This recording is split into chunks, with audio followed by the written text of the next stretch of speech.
What if the most scandalous, most popular, and most visually stunning entertainment in feudal Japan was not performed by revered samurai, but by outcasts, cross-dressing men, and even ghosts?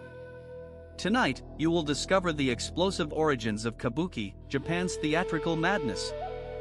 We'll reveal why women were banned from the stage, how male actors transformed into breathtaking female characters known as onnagata, and what terrifying secrets lurked beneath the painted faces of its most famous roles.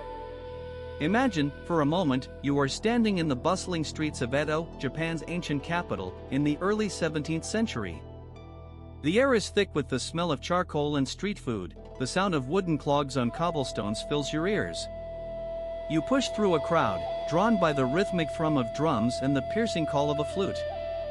Before you, a grand theater rises, its entrance adorned with vibrant banners. Inside, the stage is alive with color, sound, and raw emotion.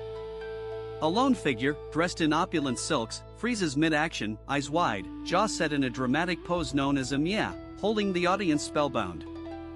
You feel the collective gasp, the electric silence, before an eruption of shouts and applause. This is not just a play, it is an experience, a spectacle designed to shock, thrill, and utterly captivate. But how did such an audacious art form come to be? To understand Kabuki, we must first step into the vibrant, often turbulent world of the Edo period, a long era of peace and prosperity in Japan lasting from 1603 to 1868.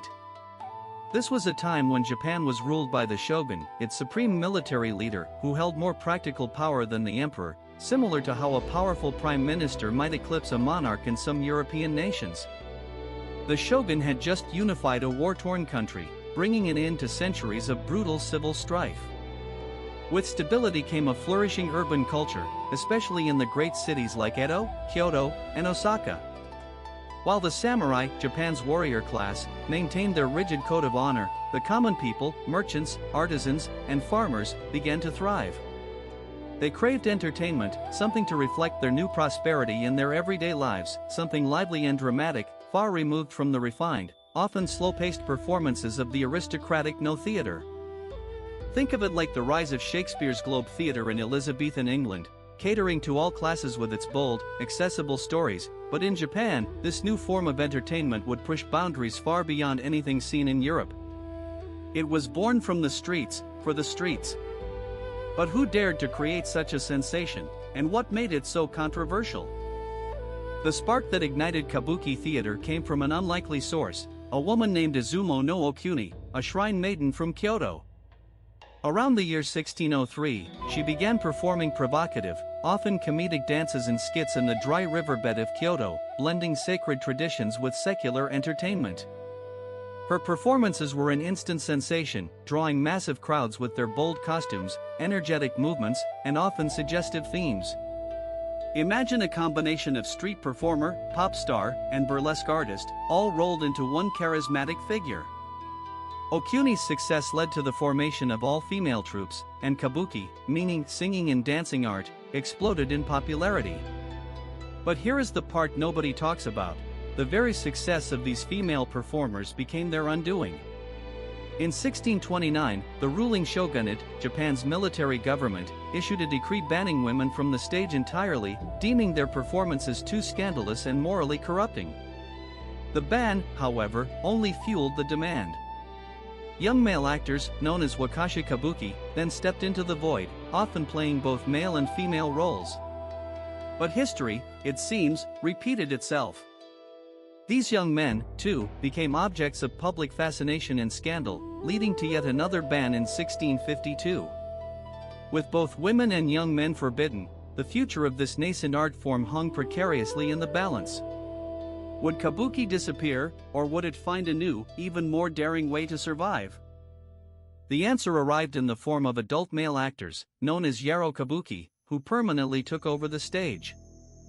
This era gave birth to one of Kabuki's most iconic and fascinating traditions, the onnagata. These are male actors who specialize in playing female roles, not merely imitating women, but embodying an idealized, heightened femininity that often surpassed actual women's performances in its grace and artistry. Think of it like a male ballet dancer perfecting the most delicate and fluid movements, but applied to every nuance of female expression, from a gentle sigh to a furious glare. Onnagata trained their entire lives to master feminine gestures, vocal inflections, and even the way they walked, creating a profound illusion that captivated audiences. Their transformations were so complete, so breathtaking, that they became the very heart and soul of Kabuki. Alongside this, the visual spectacle of Kabuki intensified. Actors began using kumadori, bold, colored makeup lines that exaggerated facial features to instantly convey a character's personality: red for heroism, blue for villainy, brown for supernatural beings. It's like a living, breathing comic book, where emotions are painted directly onto the face. The stage itself evolved, with the hanamichi, a long runway extending through the audience, allowing actors to make dramatic entrances and exits right among the crowd, blurring the line between performer and spectator.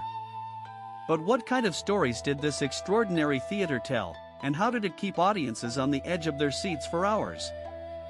Kabuki plays were a melting pot of human experience, drawing from history, mythology, and everyday life. They featured everything from grand samurai tales of loyalty and revenge, reminiscent of Europe's epic sagas, to heartbreaking love suicides and chilling ghost revenge stories. Imagine a single performance lasting 4 or 5 hours, a marathon of emotion and spectacle, where the audience might witness a heroic warrior's last stand, followed by a tender romance, then be terrified by a vengeful spirit. The pacing was deliberate, punctuated by the sharp crack of hayashiji, wooden clappers, signaling scene changes or dramatic moments. Actors would deliver their lines with a powerful cadence, often freezing in the iconic nya pose at the peak of an emotional outburst, a frozen dramatic stance that allowed the audience to fully absorb the intensity of the moment. This wasn't subtle theater, it was grand, exaggerated, and designed for maximum impact. You would hear the collective gasps, feel the tension in the air as a hero faced his doom, or shiver as a ghost materialized on stage. Kabuki was a mirror to the common people's lives, their hopes, fears, and dreams, often exploring themes of justice, duty, and the supernatural world that was so deeply ingrained in Japanese belief. It was a world where honor was everything, love could lead to tragedy, and the dead often returned to settle scores. But what became of this incredible art form, and does it still hold the same power today? Kabuki, born from scandal and defiance, did not just survive, it thrived.